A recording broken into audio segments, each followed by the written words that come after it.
You're running, not sprinting, running slow and steady hour after hour under a sun that refuses to quit.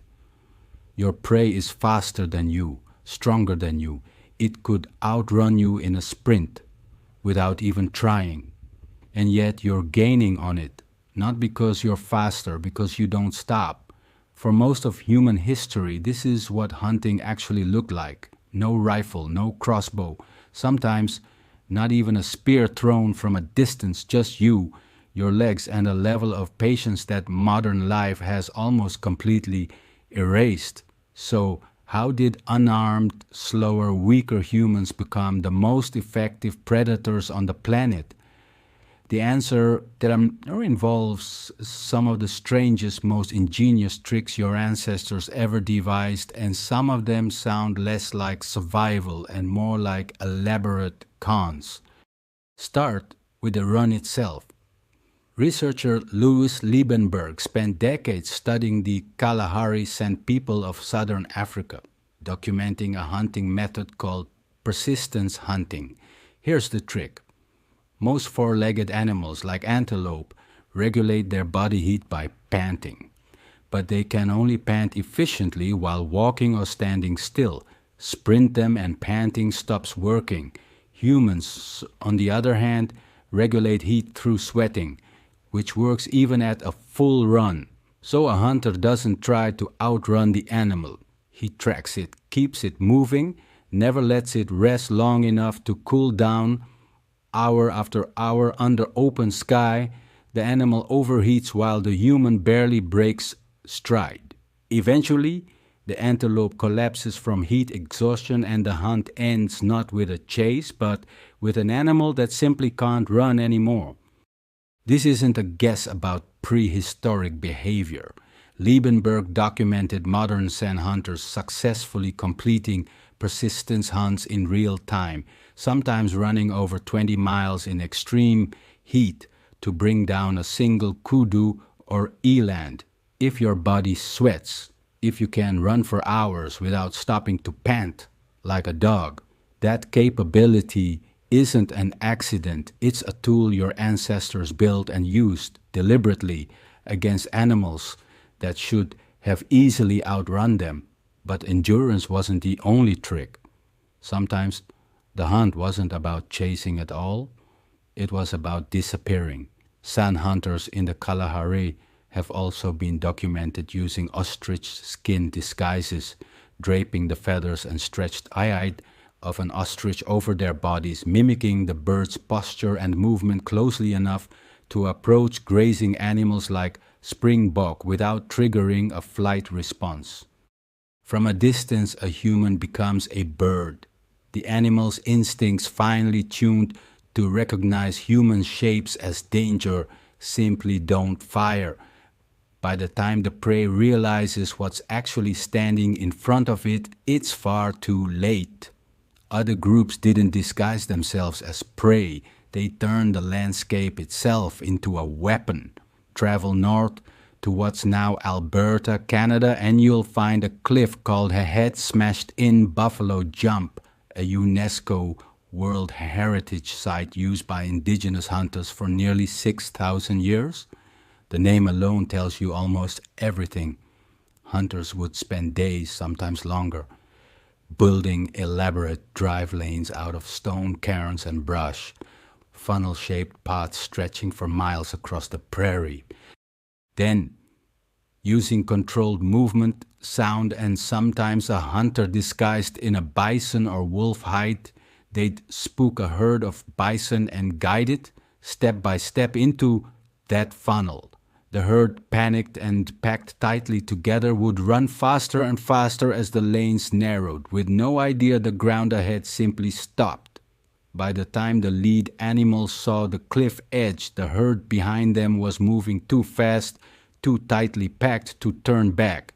Dozens of bison could die in a single drive, providing meat, hide, bone, and sinew that could sustain an entire community through winter. This wasn't a lucky accident discovered once.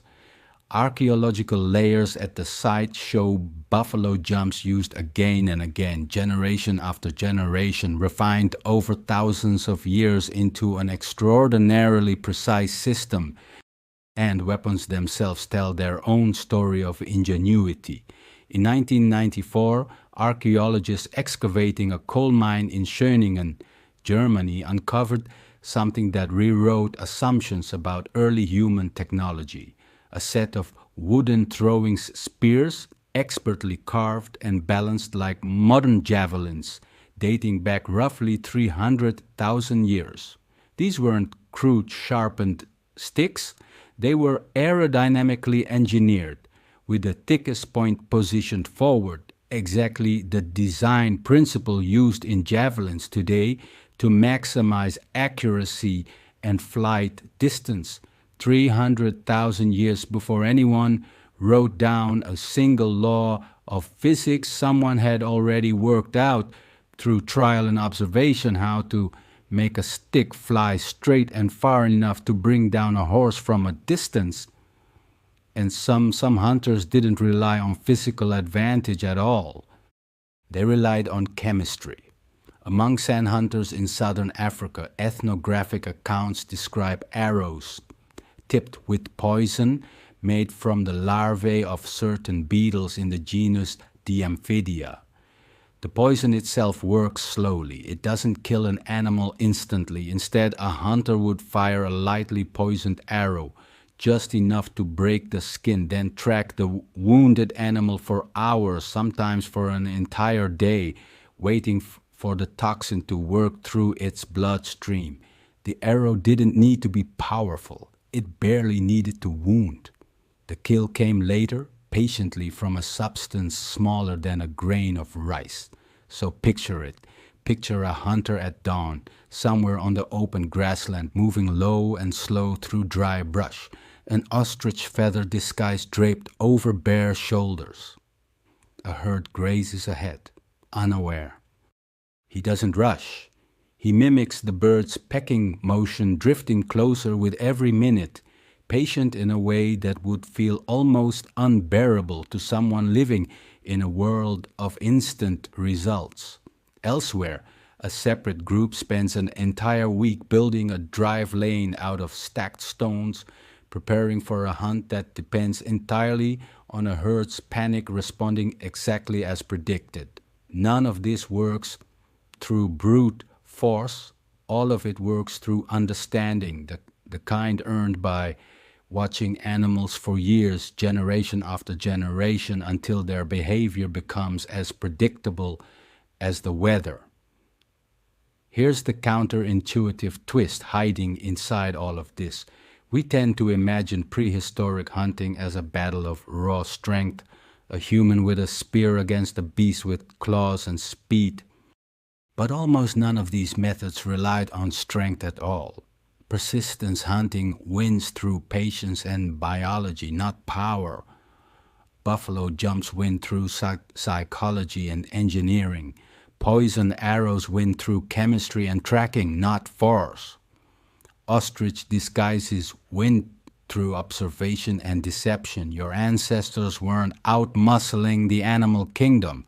They were outthinking it, using a level of behavioral and environmental knowledge so precise it functioned in practice almost like science, centuries before anyone called it that.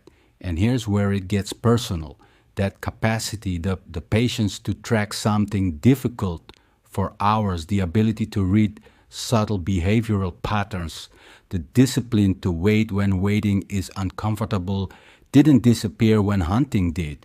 It's still wired into you. It just gets aimed at different targets now.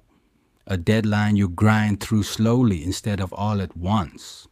Problems you circle patiently until the solution finally collapses, the way an overheated animal eventually does.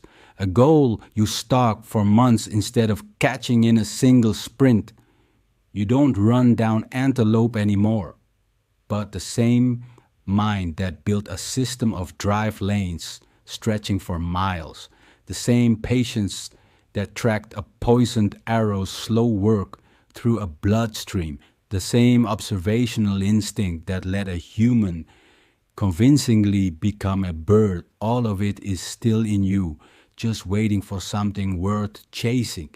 You're running again, not across open grassland under a punishing sun, but the instinct underneath it, the one that refused to stop simply because the first sprint didn't land. That part of you is exactly what your ancestors needed to survive. And it's still exactly what it always was.